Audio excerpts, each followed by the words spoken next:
Alexandra Orlando, Canadian Olympic gymnast, live from Canada Olympic House, and I have with me Crispin Duenas, the only male archer here on Team Canada at the Olympic Games, 3-time Olympian, 2-time Pan Am silver medalist, and a World Championship bronze medalist. Crispin, welcome to the Facebook Live studio. What's up, Facebook? We have just a reminder to everyone back home, please, if you have any questions for Crispin as we're chatting, and we've known each other for a few years, so I'm going to ask him some pretty tough questions. I've already decided. I'm not going easy on you at all. Okay. If you have any questions, please write them in, and we will get to them in a few minutes. But first, it's your third Olympics. Yeah. How is this experience different from Beijing and from London? Well, for the first time at the opening ceremonies, I wasn't caught in between all of the volleyball players. So I'm 5'7", and I think their average height is 6'7", so I could actually be seen this time for the opening ceremonies, which was really cool. But I mean, living the Olympic experience again, the COC has done a great job of putting together teams of people who make sure that all the athletes know each other and know all the staff that's involved and everything. So as compared to 2008, right now, even though I'm the old guy on the team, I feel a lot more connected to everybody else who's here, whether they be athletes, coaches, or COC staff. So awesome. I think that was the biggest accomplishment for the COC in making us athletes feel comfortable. And as the only archer, the only male archer, did you feel like you had extra pressure this time around? Not really. I had pressure, but that was just personal pressure for myself. I needed to achieve certain things here to make like accomplishments for myself. But at the end of it all, I'm there to make sure I do what I need to do to make myself the best.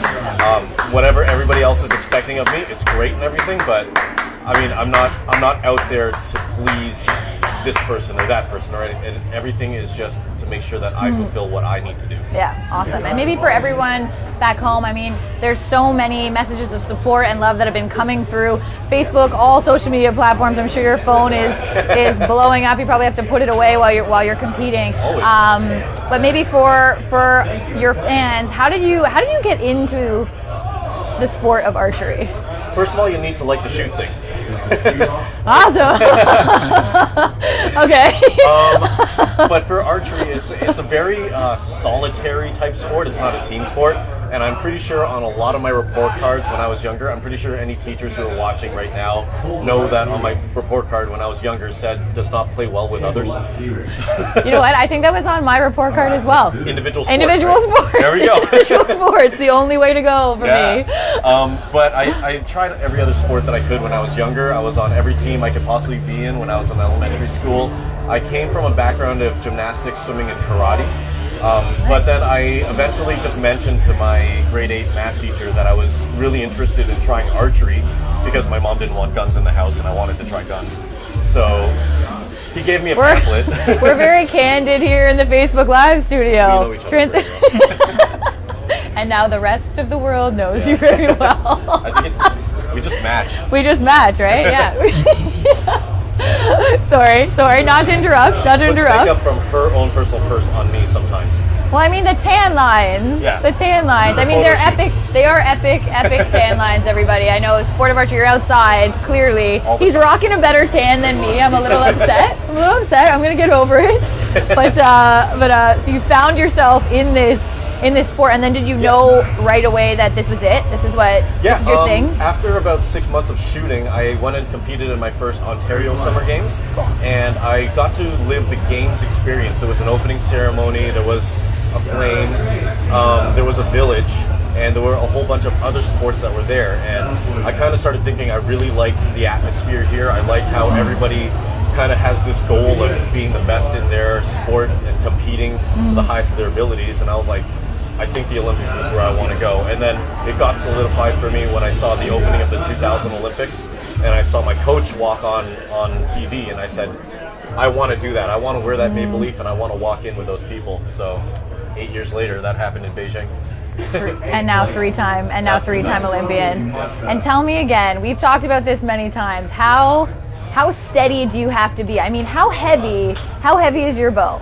Explain it to me again, because I know everybody at home wants to know as well. I should have brought my stuff. I know. Next time, we're going to get you in here. We're going to get you in here. Figure out something to shoot. The mass weight of my bow is about 8 pounds. Okay. So I'm holding that in my left hand. Yeah. But to pull the string back is 53 pounds. So that's a lot of pressure to put on just 3 fingers. And how steady I have to be is something I can't even describe, because I'm hitting something that's about the size of a large grapefruit at 3/4 of a football field away, 70 meters away. And that's pretty far. It's far. That's pretty far. That's pretty far, everybody. And if you were to do the math and figure out how much angle you're allowed to move, to go from one side of the ring to the other side of the ring is 1/10 of a degree of movement. So if I were to move that much, I've missed the little target. bit. Yeah.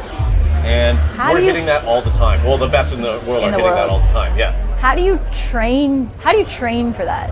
Well, this sport is actually, the physical part of it, I'm going to say is easy to do. But anybody who's pulled my bow back doesn't think so, because it's a little bit heavy for them. But it's the physical training can come really easy to an archer, but it's the mental training that comes harder to a lot of people. So our sport is mainly 10% physical, 90% mental. And once you've figured out how to stabilize your core and work your shoulders really well and figure out your balance and everything, you'll see a lot of archers have really good posture. I know. I was like, I just sat up a little bit taller. You're a rhythmic gymnast. You're supposed to be all about posture. I know, right? But it's all like, we have to have strong shoulders, strong core, really good balance. But then once that comes to you, and you put in the hours of shooting a lot of arrows, it's just now, what do you think of while you're shooting it? Like, you can't tell yourself how to shoot an arrow. It's because it's like trying to tell a sprinter, okay, tell me how you put a foot down how you and run. how you run. Yeah, You can't do that. So it's just those hours, the repetition. Yeah, and then figuring out what to say to yourself if you've not shot a bullseye, or when you've got a ton of them down there and you know you have one shot left and you're like, I really want to put this one in the middle too. And it's that whole aspect of the sport psychology. Sounds intense. I know it's intense. Yeah, it can be. Why do your teammates call you the Black Duck? I told you, tough questions, everybody. I told you. They call me the Black Duck because of a rainy season we had in 2007.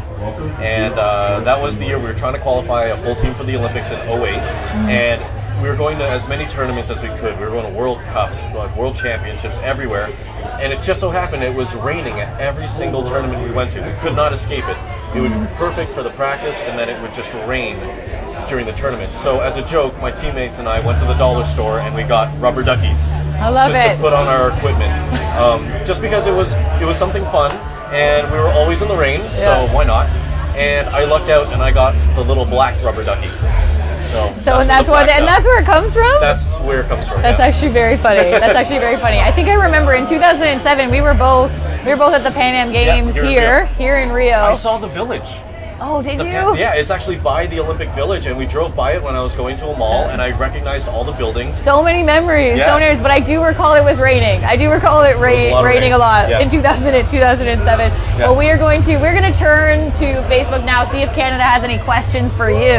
Okay. Maybe they're easier than the ones that I gave you, so we'll see. Harsh You call me harsh on live on Facebook? Look at this. It's just like evil. Okay. We have a lot. Holy Okay. Smokes. What a great job you're doing. Go Canada, go. Are you first generation Canuck like me? So Carlene is asking, when did your family come to Canada? Are you first generation? I am first generation. My parents moved to Canada in 1977, and then they had me 9 years later in 1986. Oh, I love that. Where are your parents immigrate from? They came from the Philippines. Very cool. Yeah, they came. I remember my mom was telling me about this, and my dad. When they came over, I think they had, I don't remember the exact number, it was either $50 or $500 when they came over. So wow. it was it was a new life for them. It was scary, but they made it work, and I love them to death. Yeah. And for everyone back home, do you have a message back home to all the Canadians who've been supporting you, cheering you on for not only now, but for all of these years? Well, for all the Canadians who have always followed my career and watched what I was doing. I mean, archery is not one of those really popular sports, but I'm really, really grateful that you guys are out there supporting me. And hopefully another quadrennial will come around and I'll be able to support everybody from Tokyo as either an athlete, hopefully not as a coach, but if it comes down to me being a team staff, I'm 100% behind all of our athletes, not just our archers, but I would love to be on the shooting line as an athlete and represent Canada once again. Awesome. Well, you represent us so well. I mean, look at your hair. I mean, look at his hair, everybody. Like, how do you get it so? How do you get so perfect? You're gonna have to give me some. You have to give me some tips. We're gonna. Thank you again, Crispin. I always love having people I've known for years in here. We just laugh it up the whole time. The secret is gel. In all seriousness, you represent us so well. Thank you. Said it multiple times. So well on the rhythmic gymnast mat. Oh, thank floor. you. Yeah, floor, you got it. Bouncy place. Yeah, we can say bouncy place. Thank you. Yeah. We're so proud of you. I'm so proud of you. I know you. everyone is back home, and we just want to thank you again for tuning in, liking the Team Canada Facebook page, downloading the app. You know, our athletes, they say it all the time when they're in here, they feed off of that. They feel your energy, and it's so important. So thank you again. We are here every single day, so tune in. We have more incredible Olympians coming your way, and have a great night, Canada. See ya.